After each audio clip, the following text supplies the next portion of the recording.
Assalamualaikum warahmatullahi wabarakatuh. Kami dari kelompok 3 yang beranggotakan Astriana Lestari, Rizka Utami, Funi Apriani, dan Aida Nur Atika Sari.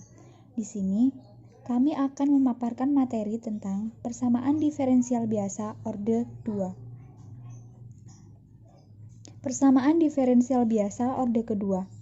Persamaan karakteristiknya yaitu sepadan dengan persamaan Y double aksen ditambah A1 Y aksen ditambah A0Y sama dengan 0. Ini dianggap sebagai persamaan 9.1, di mana A1 dan A0 adalah konstanta. Persamaan aljabarnya yaitu lambda pangkat 2 ditambah A1 lambda ditambah A0 sama dengan 0 yang dianggap sebagai persamaan 9.2. Yang diperoleh dari persamaan 9.1 dengan menggantikan Y double aksen, Y aksen, dan Y masing-masing dengan lambda pangkat 2, lambda pangkat 1, dan lambda pangkat 0 yang nilainya yaitu 1. Persamaan 9.2 disebut persamaan karakteristik dari 9.1. Yang pertama yaitu persamaan linear homogen orde kedua. Suatu persamaan diferensial orde kedua dikatakan linear jika persamaan itu dapat ditulis dalam bentuk Y pangkat double aksen ditambah PT Y aksen ditambah KT Y sama dengan RT yang dianggap sebagai persamaan 1.0. Dari ciri persamaan ini adalah linear dari fungsi Y yang tak diketahui dan turunan-turunannya. Sedangkan P, Q maupun R dapat merupakan sembarang fungsi dari X yang diberikan. Jika RT identik dengan 0, yaitu RT sama dengan 0 untuk semua X yang dihitung, maka persamaan 1.0 menjadi Y pangkat double aksen ditambah PT Y aksen ditambah KT Y sama dengan 0. Ini dianggap sebagai persamaan 1.11. Dan dikatakan homogen jika RT tidak sama dengan 0, maka persamaan diferensial 1.10 dikatakan tak homogen. Fungsi P dan Q dikatakan dalam 1.10 dan 1.11 dinamakan koefisien persamaan itu. Suatu persamaan diferensial orde kedua yang tidak dapat ditulis dalam bentuk persamaan 1.0 dikatakan tak linier. Sebagai contoh tak linier adalah Y pangkat double aksen dikali Y ditambah Y aksen sama dengan 0 dan Y pangkat double aksen sama dengan akar dari Y kuadrat plus 1. Baiklah, langsung saja kita ke contoh soal. Contoh 1.8.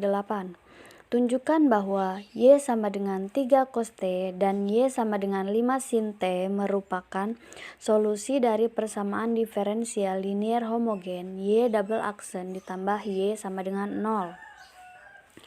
Penyelesaiannya, yang pertama substitusikan fungsi Y sama dengan 3 cos T dan turunannya ke dalam persamaan yang dimaksud dan diperoleh 3 cos T double aksen ditambah 3 cos T sama dengan min 3 cos T ditambah 3 cos T sama dengan 0. Jadi, Y sama dengan 3 cos T merupakan solusi dari Y double aksen ditambah Y sama dengan 0. Dengan cara yang sama dapat ditunjukkan bahwa Y sama dengan 5 sin T juga merupakan solusi, di mana jika diturunkan seperti bentuk ini seperti tadi, Y double aksen ditambah Y, maka 5 sin T ini akan menghasilkan min 5 sin T ditambah sin T. Setelah itu dapat ditunjukkan pula bahwa fungsi Y sama dengan 3 cos T ditambah 5 sin T juga merupakan solusi persamaan diferensial di atas. Selanjutnya yaitu persamaan homogen dengan koefisien konstan. Persamaan homogen dengan koefisien konstan dapat ditulis dalam bentuk Y double aksen ditambah BY aksen ditambah CY sama dengan 0. Dengan B dan C merupakan konstanta sembarang, Bagaimana cara kita menyelesaikan persamaan di atas? Kita ingat bahwa fungsi persamaan linear homogen orde pertama dengan koefisien konstanta Y aksen ditambah KY sama dengan 0 adalah suatu fungsi eksponen Y sama dengan CE pangkat min lambda T. Jadi kita menduga bahwa fungsi berbentuk eksponen, di mana Y sama dengan CE pangkat min lambda T. Kita asumsikan ini sebagai persamaan 1.13. Mungkin merupakan suatu fungsi dari persamaan diferensial 1.12 untuk T yang sesuai. Substitusikan fungsi 1.13 dan turunannya, yaitu turunan yang pertama atau Y aksen sama dengan lambda E pangkat lambda T, dan turunan yang kedua atau Y double aksen itu sama dengan lambda pangkat 2 E pangkat lambda T. Ke dalam persamaan 1.12 sehingga akan menghasilkan lambda pangkat 2 ditambah B lambda ditambah C dikali E pangkat lambda T sama dengan 0. Dengan demikian, 1.13 merupakan suatu solusi dari 1.12 jika lambda merupakan solusi dari persamaan kuadrat berikut. Lambda pangkat 2 ditambah B lambda ditambah C sama dengan 0. Persamaan ini dinamakan persamaan karakteristik atau persamaan pembantu dari persamaan 1.12 yang akar-akarnya adalah untuk lambda 1 sama dengan setengah dikali negatif B ditambah akar B pangkat 2 min 4C. Lalu untuk lambda kedua itu sama dengan setengah dikali min B min akar pangkat B kuadrat min 4C. Selanjutnya, kedua fungsi Y1 sama dengan E pangkat lambda 1T dan Y2 E pangkat lambda 2T merupakan solusi dari persamaan diferensial 1.12. Selanjutnya, karena B dan C merupakan bilangan real, maka persamaan karakteristik di atas mempunyai 3 kemungkinan hasil. Untuk kasus yang pertama, 2 akar real yang berbeda, di mana lambda 1 dan lambda 2 dua-duanya real dan jelas. 2 solusi independen yang linear adalah E pangkat lambda 1x dan E pangkat lambda 2x. Dan solusi umumnya adalah Y sama dengan C1E pangkat lambda 1x ditambah C2 E pangkat lambda 2x. Dalam kasus khususnya lambda 2 sama dengan negatif lambda yang terdapat pada solusi 9.4 dapat dituliskan ulang sebagai Y sama dengan K1 cos lambda 1x ditambah K2 sin lambda 1x. Selanjutnya, pada kasus yang kedua, 2 akar kompleks konjugat. Jika salah satu akarnya adalah lambda 1 sama dengan A dikurang IB, 2 solusi independen yang linear adalah E pangkat A plus IBX dan E pangkat A dikurang IBX. Dan solusi kompleks umumnya adalah Y sama dengan D1E pangkat A plus IBX ditambah D2 E pangkat A dikurang IBX. Yang secara aljabar ekuivalen dengan Y sama dengan C1E pangkat AX cos BX ditambah C2 E pangkat AX sin BX.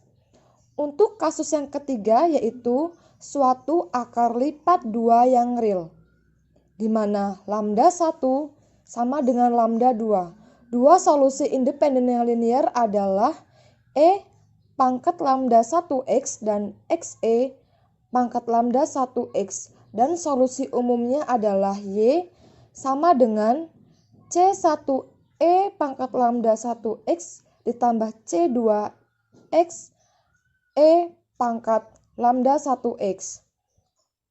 Ingat, solusi-solusi di atas tidak berlaku jika persamaan diferensialnya tidak linier atau tidak memiliki koefisien-koefisien konstan. Perhatikan, misalnya persamaan y pangkat 2 dikurang x kuadrat y sama dengan 0. Akar dari persamaan karakteristiknya adalah lambda 1 sama dengan x dan lambda 2 sama dengan min x. Tapi solusinya bukanlah y sama dengan C1e pangkat x kali x ditambah C2e pangkat min x kali x sama dengan C1e pangkat x kuadrat ditambah C2e pangkat min x kuadrat. Contoh kasus 1. Selesaikan y double aksen min y aksen min 2y sama dengan 0. Penyelesaian. Persamaan karakteristiknya adalah lambda pangkat 2 min lambda min 2 sama dengan 0, yang dapat difaktorkan menjadi lambda plus 1, lambda plus 2 sama dengan 0. Karena akar-akarnya lambda 1 sama dengan min 1 dan lambda 2 sama dengan 2 adalah real dan jelas. Solusinya diberikan oleh 9.4 sebagai y C1e pangkat min x plus C2e pangkat 2x. Selanjutnya contoh kasus 2. Selesaikan y double aksen plus 4y aksen plus 5y sama dengan 0. Persamaan karakteristiknya adalah lambda pangkat 2 tambah 4 lambda tambah 5 sama dengan 0. Dengan menggunakan rumus kuadrat, kita memperoleh akar-akarnya sebagai lambda sama dengan min 4 plus minus akar 4 pangkat 2 min 4 kali 5 per 2 sama dengan min 2 plus minus I. Persamaan-persamaan ini adalah pasangan konjugat kompleks. Jadi solusi umumnya diberikan sebagai y sama dengan C1e pangkat min 2t cos x plus C2e pangkat 2x sin x. Contoh kasus selanjutnya adalah contoh 3, yaitu selesaikan 100 d pangkat 2n per dt pangkat 2 min 20 dn per dt plus n sama dengan 0 dengan membagi kedua sisi persamaan diferensial ini dengan 100. Untuk membuat koefisien dari turunannya yang tertinggi menjadi 1, kita memperoleh d pangkat 2n per dt min 0,2 dn per dt plus 0,02 n sama dengan 0. Persamaan karakteristiknya adalah lambda pangkat 2 min 0,2 lambda plus 0,01 sama dengan 0, yang dapat difaktorkan menjadi lambda min 0,01 pangkat 2 sama dengan 0. Akar-akarnya lambda 1 sama dengan lambda 2 sama dengan 0,1 adalah real dan jelas. Jadi solusi umumnya adalah n sama dengan C1e pangkat min 0,1t plus C2tx pangkat min 0,1t. Baiklah, sekian pemaparan materi dari kelompok kami. Bila ada kesalahan kami mohon maaf. Kami akhiri. Wassalamualaikum warahmatullahi wabarakatuh.